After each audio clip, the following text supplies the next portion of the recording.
வணக்கம். தற்போது மழைக்காலம், அதுலேயும் காற்றழுத்த தாழ்வு மண்டலம் உருவாகி புயல் உருவாகுது. புயல் நம்மளை நோக்கி வராமல் கடலுக்குள்ளேயே கரைஞ்சி போகுது. ஸோ இந்த நிலையெல்லாம் மாற்றங்கள் வந்துகிட்டே இருக்குது. ஆனால் புயலுக்கான சூழ்நிலை கண்டிப்பாக மழை காலத்தில் வருங்கிறது அனைத்து மக்களாலும் உணரப்பட்ட தெரிந்து கொண்ட ஒரு விஷயம். அதை பற்றின இன்னும் மக்கள் நாலேஜ் எடுத்துகிட்ருக்காங்க. இதுக்கு முன்னாடிலாம் இந்த புயல் வந்தோடனே எத்தனாம் கூண்டு எச்சரிக்கை விடுத்திருக்காங்க வானிலை மையம் அப்படின்னு நினைப்பாங்க. அது மீனவர்களுக்கான எச்சரிக்கை, நமக்கு இல்லை அப்படின்னு மக்கள் இருந்தாங்க. ஒரு 15 வருஷத்துக்கு முன்னாடிலாம் புயல் எச்சரிக்கை கொண்டு எத்தனாம் எண் அது மீனவர்களுக்கானது, நமக்கு தேவைப்படாது, நம்ம சேஃபாக வீட்டில் இருக்கோம் அப்படின்னு நினைப்பாங்க. ஆனால் அதை பற்றின ஒரு அவேர்னஸ் ரொம்ப அதிகமாக இருக்குது மக்களிடம். ஏன்னா நம்ம அந்த புயல் எச்சரிக்கை கொண்டு அதிகமான அந்த எண்ணிக்கைக்கு ஏற்றாற் போல் புயல் அதிகமாக இருக்கும், மழை அதிகமாக இருக்கும். ஸோ நம்ம ஃபேமிலியை நம்ம இந்த இடத்துலேருந்து நம்ம சேஃபாக நம்ம எப்படி வச்சுக்கிறது அப்படிங்கிற அளவுக்கு மக்கள் அதை பற்றி தெரிஞ்சிட்ருக்காங்க. அந்த அவேர்னஸும் இருக்குது.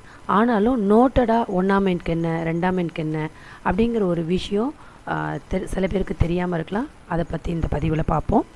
அதாவது புயல் எச்சரிக்கை கூண்டு அப்படிங்கிறது மீனவர்களுக்கு புயல் எவ்வளவு அளவு இருக்குது அப்படிங்கிறதுக்கு ஒரு எச்சரிக்கை கொடுக்கறதுக்காக ஹார்பர்ஸ், அதாவது துறைமுகங்களில் ஏற்றப்படக்கூடிய ஒன்று.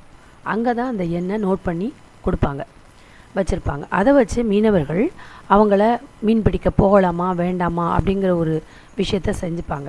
புயலுடைய அதாவது அந்த எண்கள் அதிகமாக புயலுடைய தீவிரம் அதிகமாக இருக்குது அப்படின்னு நம்ம எல்லாருமே தெரிஞ்சுக்கலாம்.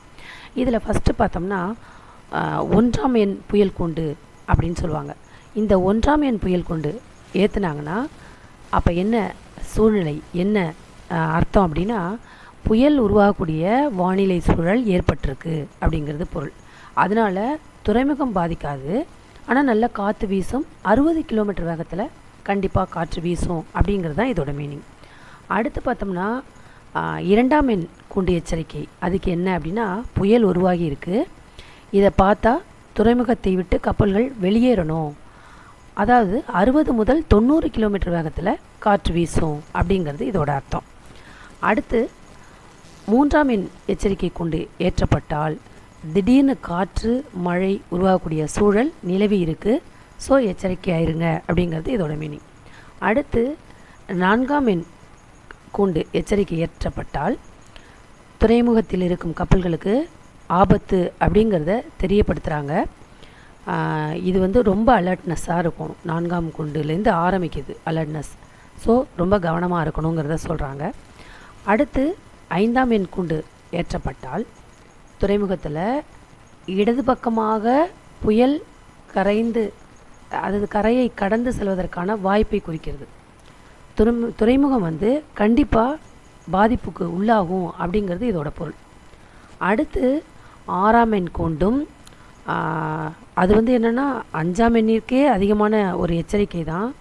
6ஆம் எண் கூண்டு எச்சரிக்கை அப்படின்னு சொன்னால் வலது பக்கமாக புயல் கடந்து செல்லும் இதோட மீனிங். அடுத்து 7ஆம் எண் கூண்டு எச்சரிக்கை ஏற்றப்பட்டால் துறைமுகங்கள் வழியாகவோ அல்லது அதுக்கு அருகிலேவோ புயல் கரையை கடக்கும் அப்படின்னு அறிவிக்கப்படுது. அடுத்து 8ஆம் எண் புயல் கூண்டு ஏற்றப்பட்டால் மிகுந்த அபாயம். 8ஆம் எண் புயல் கூண்டு ஏற்றப்பட்டால் மக்கள் ரொம்ப கவனமாக இருக்கணும். அபாயம் அதிகம். புயல் தீவிர புயலாக இருக்கும், அதிதீவிர புயலாக கூட உருவெடுத்து நம்மளை அச்சுறுத்தும், நிறைய பாதிப்புள்ளாகும். அதாவது அந்த ஹார்பரில் இருக்கக்கூடிய இடது பக்கமாக புயல் கரையை கடக்கலாம் அப்படின்னு எச்சரிக்கிறாங்க. 90 கிலோமீட்டர்லேருந்து 120 கிலோமீட்டர் வேகத்தில் கண்டிப்பாக வீசும் அப்படிங்கிறத சொல்ல வராங்க. அடுத்து 9ஆம் கூண்டு எச்சரிக்கை ஏற்றப்பட்டால் புயல் தீவிர புயல் இல்லை அதிதீவிர புயல் கண்டிப்பாக உருவெடுத்துருக்கு, அதனால் துறைமுகத்தை புயல் வலது பக்கமாக கரையை கடந்து செல்லும் அப்படிங்கிறது இதோட மீனிங். அடுத்து 10ஆம் எண் புயல் எச்சரிக்கை தந்தாங்கன்னா அதிதீவிர புயல் ஏற்கனவே உருவாகி இருக்குது, துறைமுகம் அல்லது அதற்கு அருகே கடந்து செல்லக்கூடிய மிகப்பெரிய அபாயமே ஏற்பட்டிருக்கு. 90 கிலோமீட்டர் இல்லைன்னா அதுக்கு மேலான வேகத்தில் தான் காற்றுடன் கூடிய மழை இருக்கும். புயல் ரொம்ப அதிகமாக இருக்கும் அப்படின்னு சொல்ல வராங்க. அடுத்து பார்த்தோம்னா 11ஆம் எண் புயல் எச்சரிக்கை. இது வந்து ரொம்ப ரொம்ப ஒரு உச்சபட்சமானது. இது வந்து ரொம்பவும் எச்சரிக்கை விடப்பட்டிருக்கும் மக்களுக்கு. வானிலை எச்சரிக்கை மையத்தில் என்ன பண்ணுவாங்கன்னா, அவங்க வந்து அவங்களோட நமக்கு தகவல்கள் வந்து கண்டிப்பாக துண்டிக்கப்பட்டுள்ளது அப்படிங்கிறத பொருள்.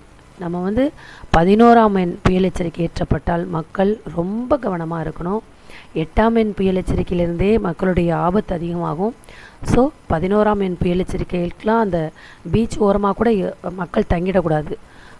அவங்க வந்து மக்கள் பணிக்காக நம்ம அரசு என்னென்ன நடவடிக்கை எடுக்கிறாங்களோ அதெல்லாம் வந்து நம்ம ஒத்துழைக்கணும். அப்போ தான் இந்த புயல் எச்சரிக்கையிலேருந்து நம்ம மீண்டு வர முடியும்.